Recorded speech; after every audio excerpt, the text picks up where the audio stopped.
Hi everyone, welcome back for episode 9, covering all of the level 70 to 80 monsters I've killed to get there, infinite tower access, Tower of the Priest tips, and the job change, aka transition. So, job change quest and infinite tower first impressions. It's an amazing experience after having grinded by collecting mob packs for 70 levels. Cool design for the countdown speed run, love it. Unfortunate that the 1 jewel per replay each day exists. It feels a little phone gamey to have gameplay locked behind real-life money. Having said that, the tower only takes about 15 minutes to complete, and you can also get 3-party difficulty floors in the tower per week. That is on top of your 6 missions per day, so there's actually a lot of content to get through. You can always spend geons paying other players for their floors if you need more runs, or buy jewels from other players. Black Desert Online suffered the harsh kickback on release about pets and cash shop, changed and thrived for it. Cal has dug its heels in since inception. I can't help but wonder how the direction might have shifted if they weren't adamant about those monetization decisions. I found at 70, despite assistance from Psycho IG with elements, I found out there really is no point in job changing until 75 at the earliest, where you get your first third job skill. I feel like that's partly build up and wording expectations.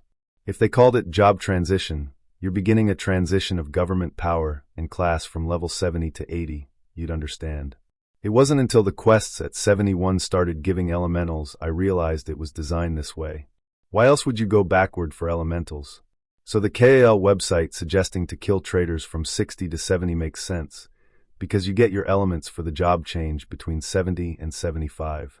The availability of the job change at 70 is really just for the level-specific quests leading up to it, I suppose. Wasted a ton of time on that quest chain confusing Tower of Priest and Infinite Tower LOL. I learned you can solo party floor as a level 71 shaman. I just had to slow kite rooms on top of each other to make enough kills on time. Then I ran myself off to Tower of the Priest for the quest at level 73 after that party tower floor. Wow, what a thick chunk of experience. Getting to go higher in Doggebi Tower than ever before is enjoyable to me.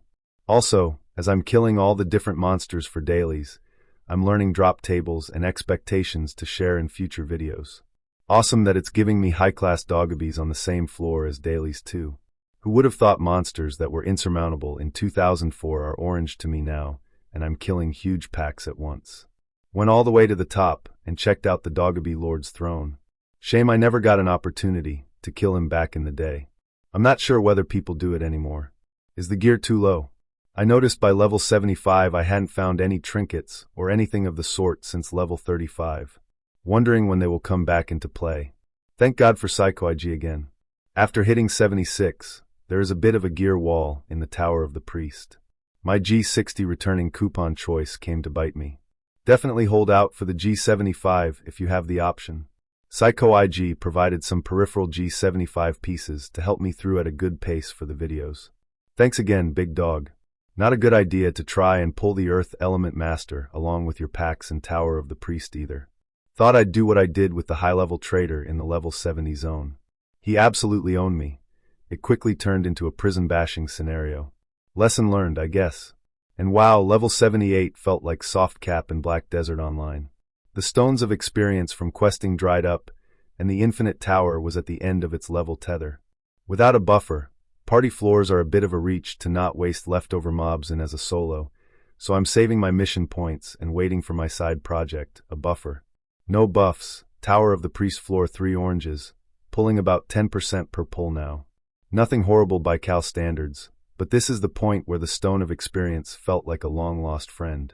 Shout out to the Demon King too. I didn't talk to you in-game, but your angry-looking kneecaps and name combo made me laugh as I passed by you AFK. I also noticed in Tower of the Priest on the early floors the Elemental Masters for the third job spawn at level 99.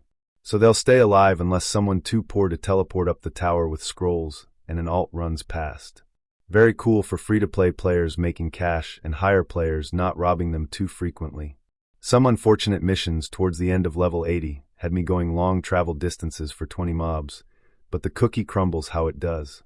Top of Doggebi Tower for some giants, cop for ignoramuses, forest for elements of ground, and up the top of the free section of Tower of the Priest for skeleton warriors.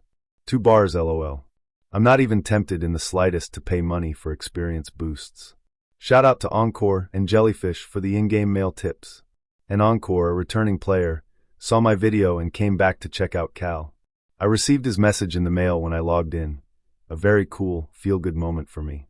I tried hard to respond with the Kal mail system, but Jesus Christ, I couldn't find a way past the errors. Inix Agit, please patch that mail system. I'm just trying to send a letter, yo. Anyway, thank you and welcome back to Kal. I have interacted with more people genuinely without a dungeon finder on Kal in 2 weeks than the majority of my playtime on other games. It's a shame pets aren't as common in Kal as they are in Black Desert Online, because my space bar sounded like a machine gun. It's strange since G50, where items had a low resale value, I've not found any weapons or armor. I think the drop rate could be increased a little. Everything in my inventory and bank at the moment is a stackable crafting or consumable. Despite the gear loot system well drying up, eBay optimizing my grinding and coming up with a money-making strategy for a video has kept me motivated. I finished off the level with my infinite tower access for the day and a coupon I'd found along the way. Breaking 400 intelligence, I have predominantly focused on pointing skill points in critical chance and damage because I use too many skills to max and critical affects all. I wasted points early in single target job 1. All in all, my review of the game up to level 80 has been really good. I feel there's a lot for me to learn still. I'll be slowing down on outright grinding on my main, just doing the daily infinite tower and missions, and creating a CJB sham alt before the next progression video. Slowly getting them up to hopefully buff status quickly. This will alleviate the lacking gear I have, and allow me to do level 80 party infinite realm tokens that I find doing the daily individual one. I might even cash in some missions if I'm feeling spicy. While the grind can be challenging as a free player, Kal rewards persistence and creative solutions. The feeling of overcoming those hurdles is why I keep coming back. Maybe just stick to missions and level-specific quests, make content for guides, and showcase areas of Kal. Subscribe if you're interested in that, otherwise, thanks for your time. CYA.